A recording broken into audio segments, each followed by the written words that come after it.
A partir de este momento, las informaciones que son noticia toman el protagonismo. Comienza Informe RCR.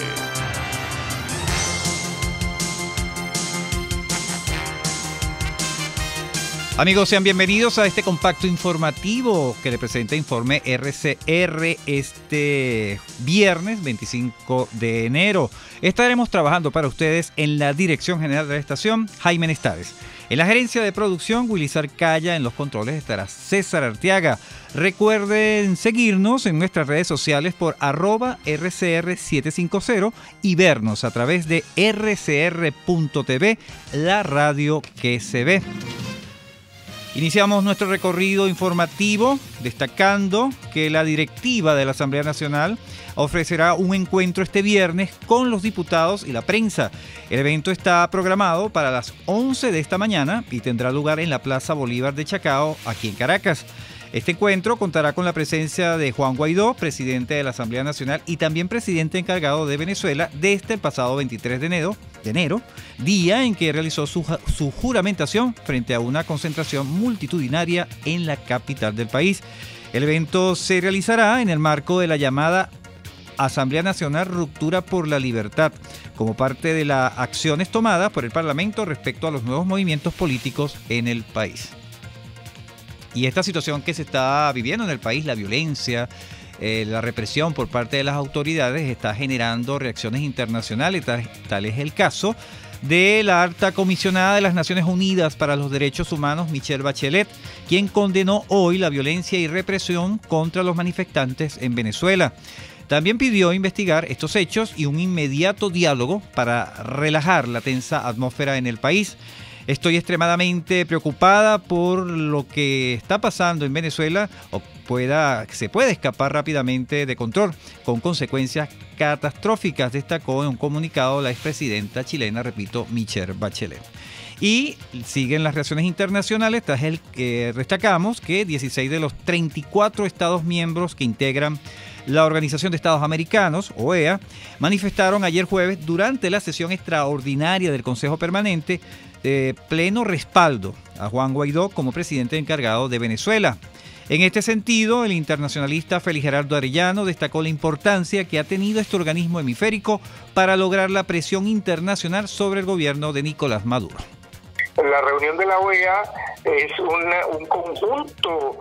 Yo creo que todo este efecto internacional, todo este apoyo y este esfuerzo internacional tiene su origen fundamentalmente en la OEA, lo tiene en el hecho de que el secretario general decide hace varios meses, ya años atrás, aplicar el artículo 20 de la Carta Democrática Interamericana y entonces pone el tema de Venezuela, de la crisis venezolana en materia de derechos humanos, en materia de ruptura del orden constitucional, lo pone como epicentro de la organización. Eso va a generar toda esta serie de reuniones, de esfuerzos. No ha sido fácil lograr una acción dentro de la OEA porque el efecto de la chequera petrolera, particularmente de Petrocaribe, ha logrado que los países del Caribe, que son un número significativo, que cada uno representa un voto, pues un gran número de ellos inicialmente bloqueaban cualquier acción. Era el gran control que tenía proceso bolivariano de la organización. Eso, como tú bien señalaste, es lo que se ha ido reduciendo significativamente. Los países del Caribe que histórica y tradicionalmente han actuado en bloque empezaron a dividirse, a atomizarse y bueno, se ha logrado ya resoluciones dentro del Consejo Permanente que exige un mínimo de 18 votos, se han logrado resoluciones ya sancionatorias. Félix Geraldo Arellano, internacionalista y profesor universitario, destacó igualmente la importancia del respaldo que le está dando el presidente de Estados Unidos, Donald Trump, a Juan Guaidó, presidente encargado de Venezuela. En la medida que el tema venezolano se hace más geopolítico mundial, está más vinculado a las negociaciones entre Estados Unidos y China.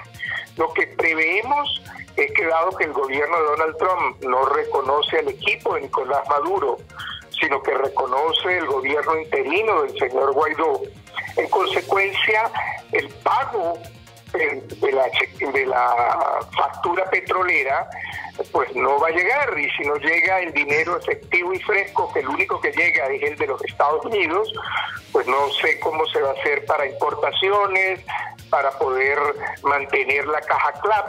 Allí el equipo de Nicolás Maduro va a requerir con urgencia el apoyo financiero de China. De tal manera que estamos muy sujetos, en el caso del equipo de Nicolás Maduro, al apoyo financiero de China, que China esté dispuesto a seguir dando recursos a fondo perdido en esta colosal corrupción e ineficiencia.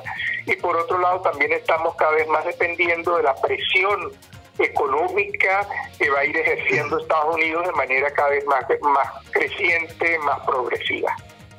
9:07. Es de destacar que el Departamento de Estado norteamericano emitió una alerta de seguridad ayer jueves, donde ordenó a funcionarios y ciudadanos estadounidenses que residen o viajan a Venezuela a considerar la posibilidad de abandono del país en las próximas horas. Señaló en el comunicado que los vuelos comerciales permanecen disponibles para quien así desee acatar la recomendación. 9:07. Continuando con el panorama informativo, José Toro Hardy, experto petrolero y es director de PDVSA, señaló que la ruptura de relaciones con Estados Unidos agudizará aún más la crisis económica del país porque el 96% de las divisas que recibimos vienen de la venta de petróleo a esa nación norteamericana. Así lo destacó a las 7:10 de la mañana de este viernes.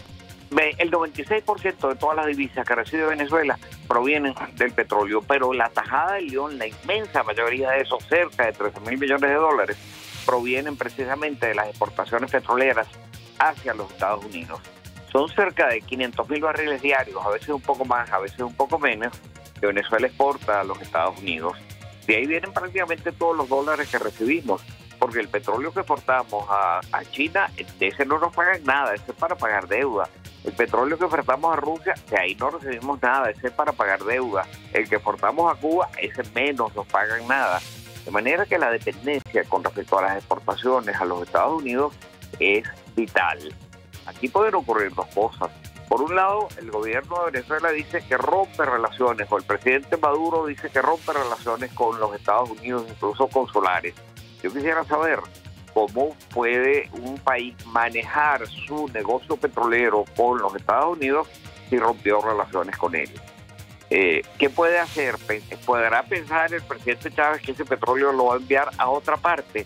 Pues mira, es muy difícil porque el petróleo venezolano es muy pesado, con mucho azufre, con muchos residuos metálicos, y hay muy pocas refinerías en el mundo capaces de procesarlo.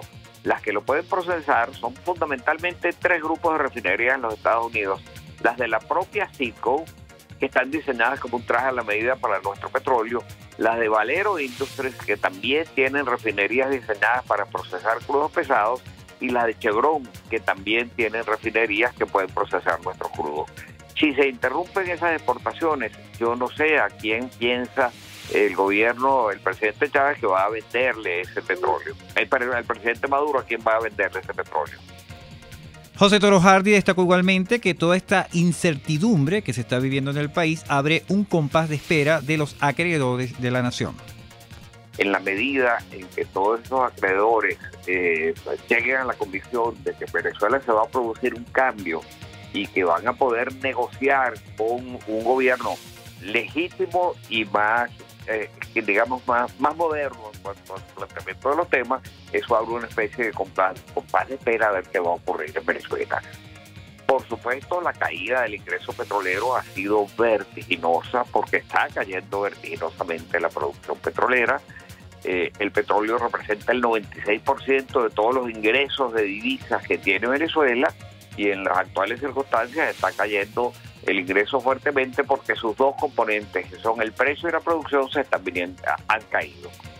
Hay una especie de nuevo panorama de expectativa de ver qué va a ocurrir en Venezuela, y todo el mundo piensa que lo que vaya a ocurrir va a ocurrir relativamente pronto.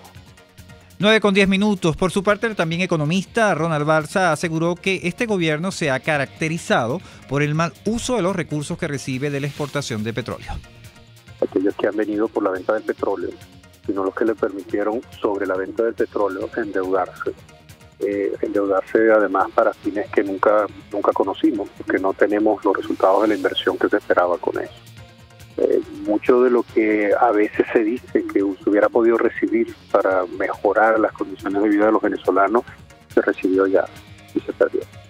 Y si vemos el peligro que hemos corrido con Citgo, por ejemplo, y que hemos sufrido con muchos activos que están dentro y fuera del país en manos del gobierno, pues se ha perdido, sin necesidad de que haya sanciones, sin necesidad de que haya represalias o que haya desconocimiento del gobierno.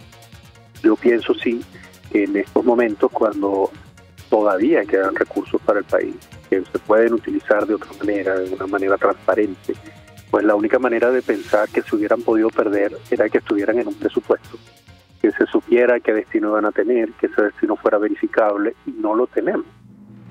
Si se nos dice que Venezuela hubiera podido recibir 13.000 millones de dólares que están detenidos porque el presidente está en entredicho internacionalmente, hay unos que lo reconocen, otros que no, yo diría que ese dinero ya estaba perdido. Lamentablemente, con la administración que ha recibido el gobierno y con lo que ha hecho durante los últimos meses, luego de hablar de un plan de recuperación económica que nos ha traído una hiperinflación todavía mayor, pues ese dinero ya estaba perdido. A las 7:40 de la mañana de este viernes, el economista Ronald Balsa destacó la importancia del financiamiento internacional para recuperar la economía del país.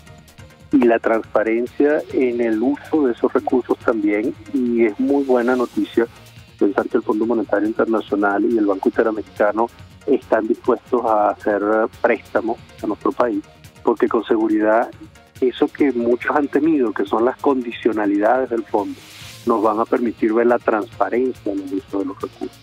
Cuando se dice, por ejemplo, eso que con lo que conversábamos, que hay que 13.000 millones que no sabemos qué va a pasar con ellos, que esos iban a ir al desarrollo de Venezuela, yo comenzaba diciéndote que no sabíamos dónde estaban ni para dónde iban y que se podían perder igual que todos los anteriores. Cualquier préstamo que se reciba de un multilateral debe recibirse a la vista del mundo entero. Esa es una de las ventajas que muchas veces no se le reconoce de hablar con el Fondo Monetario Internacional. El fondo no tiene intereses solo en Venezuela o solo con Venezuela o solo de ayudar a Venezuela, sino que es una organización que es vista por todo el mundo, que debe tener unos criterios que son no solamente los que se imponen, como muchos piensan, a los que piden prestado, sino que son aceptados por todos los que componen estos grupos, que terminan siendo grupos de ayuda a situaciones críticas, y la nuestra llegaba a situaciones extremas.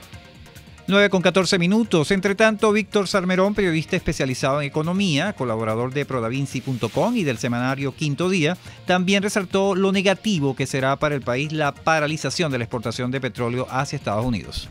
En vista de que la producción petrolera de Venezuela ha caído de una manera tan dramática, se ha reducido a la mitad, está alrededor, según fuentes secundarias, de 1.1 millones de barriles diarios, lo cual es realmente una cifra sumamente baja. Las exportaciones de petróleo que hace Venezuela a China e India en su mayoría son para pagar deuda, porque ese dinero ya lo recibimos y lo gastamos, lo malbaratamos, no está en ningún negocio que permita exportar, ni siquiera se utilizó tampoco para aumentar la producción petrolera. Entonces, los barriles que se están vendiendo a Estados Unidos son prácticamente toda la caja que está recibiendo el país. Si eso llegase a materializarse, ciertamente pues el gobierno tendría una severa caída en sus ingresos de divisas y la situación sería prácticamente desesperada. Ahora, habría que ver si jurídicamente eso es posible, en cuánto tiempo. Lo más probable es que veamos una batalla legal, por decirlo así, en Estados Unidos, si el gobierno de Estados Unidos pretende que el dinero con el que paga el petróleo a Venezuela no entre a la administración de Nicolás Maduro, sino a la administración que ha reconocido, que es la de Juan Guaidó, ¿no? A las 7:20 de la mañana de este viernes, el periodista Víctor Salmerón se preguntó cómo administrará Juan Guaidó, presidente encargado de la República, estos recursos que le pagará a Estados Unidos por la venta de petróleo. Yo veo más ese tema como una presión para tratar de generar una transición política en Venezuela, más que algo que pueda materializarse mañana o pasado mañana, ¿no?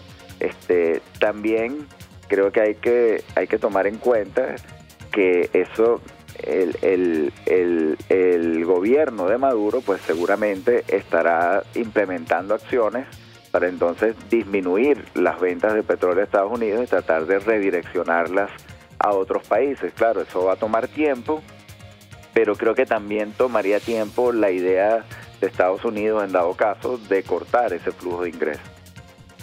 9:16 en otras informaciones que tienen que ver con la economía de nuestro país y que nos llevan al plano internacional. Tenemos que el gobierno japonés calificó hoy de deplorable la situación de crisis que vive Venezuela y pidió tomar medidas responsables rápidamente para enmendarlas. Abro comillas, en Venezuela el deterioro de la situación económica y social ha afectado seriamente la vida de su gente y hay muchos venezolanos que se han visto obligados a abandonar el país. Tal situación es deplorable, dijo el portavoz de la Cancillería Takeshi Osuga. Japón instó al país a tomar medidas responsables rápidamente para mejorar dicha situación y afirmó que continuará brindando el apoyo necesario en cooperación con los países vecinos de Venezuela.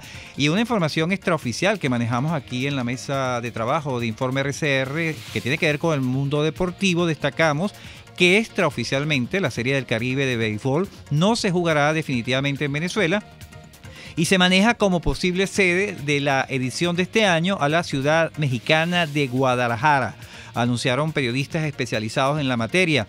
Señalaron que las ligas miembros de la Confederación de Béisbol Profesional del Caribe habrían votado este jueves, es decir ayer, para desistir de organizar la Serie del Caribe del 2019 en Barquisimeto.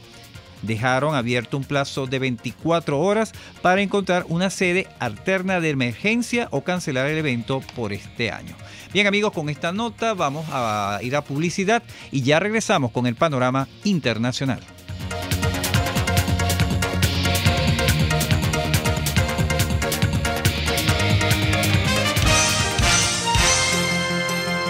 Usted escucha Informe RCR por su 750 AM. Puedes seguirnos en nuestras redes sociales. En Twitter, @RCR750, la radio que se ve. ¡Epa! Envía tu carga desde USA a Venezuela y Panamá y desde Panamá a Venezuela por K-Export, ya sea por vía marítima o aérea. K-Export consolida tu carga y la reempaca. En USA te ofrece casilleros gratis donde puedes enviar todas tus compras. K-Export es la primera empresa de carga de venezolanos en Miami. Infórmate por su página kexport.net o llama en Venezuela por el 0241-775-5575. K-Export, déjalo todo en nuestras manos. Nelson Mandela: los verdaderos líderes deben estar dispuestos a sacrificarlo todo por la libertad de su pueblo. Este y todos los domingos, conversaciones con Gustavo Trías. Crónicas, testimonios, anécdotas, cuentos de programas de radio y televisión de otros tiempos, de sitios de diversión en todo el mundo, compositores, políticos, artistas de cine famosos, todos tienen historias, todos los domingos a las 9 de la mañana, historias bien contadas.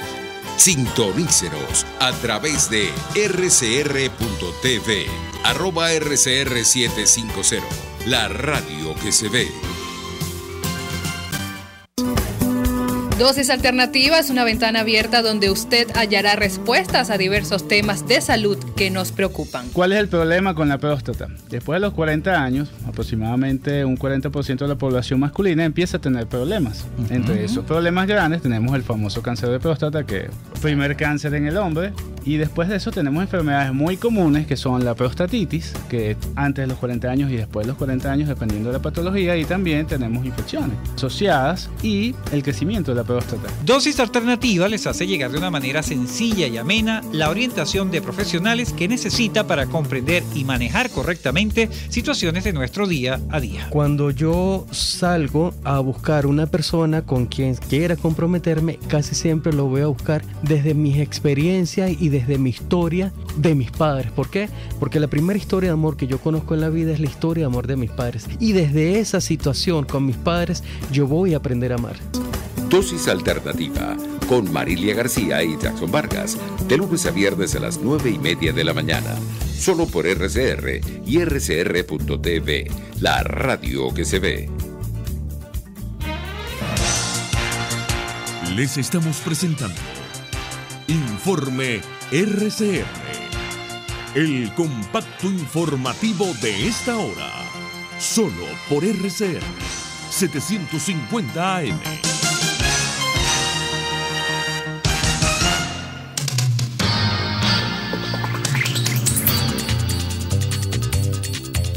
Con 21 minutos iniciamos nuestro recorrido internacional, destacando que en Estados Unidos Roger Stone, ex colaborador del presidente Donald Trump, fue detenido hoy por el FBI en su casa en Florida.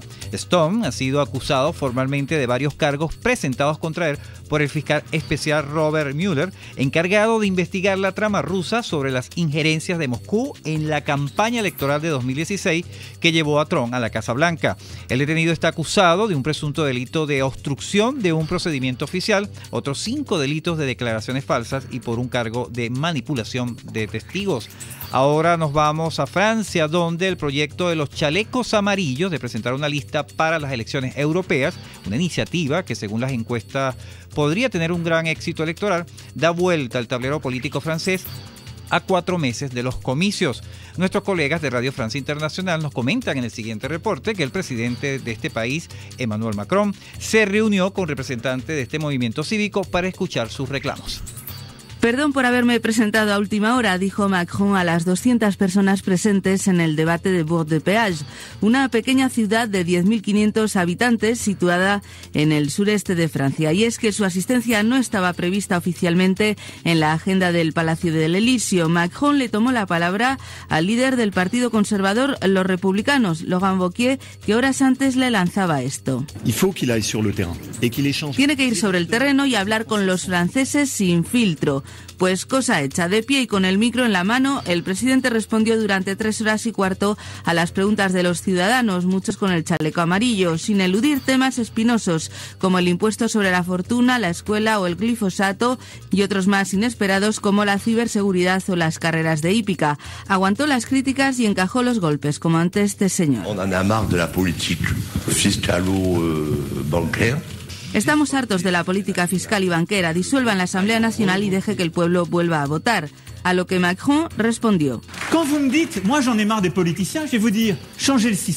Cuando usted dice que está harto, le voy a decir una cosa. Cambiar el sistema no es solo decir no voy a votar y que el sistema explote. Se trata también de proponer. Macron entra pues en campaña en vistas a las elecciones europeas de mayo y lo hace remontando las encuestas. El 31% de los franceses aprueba su gestión según el último sondeo.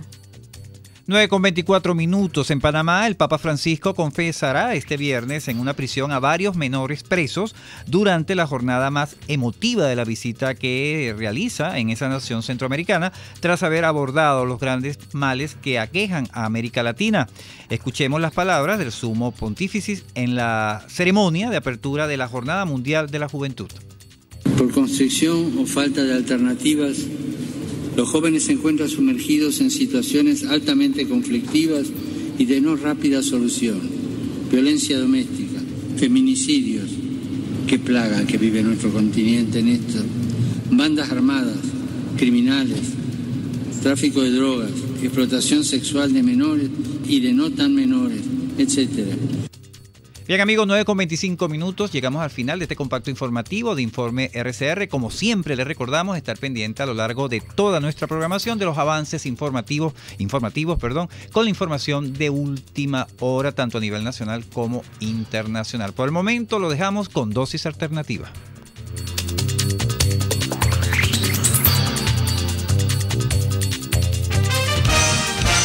Hasta aquí este compacto noticioso.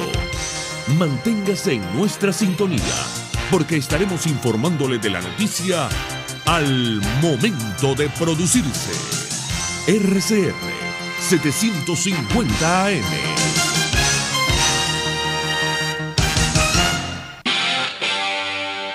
RCR 750 AM. Porque lo bueno une.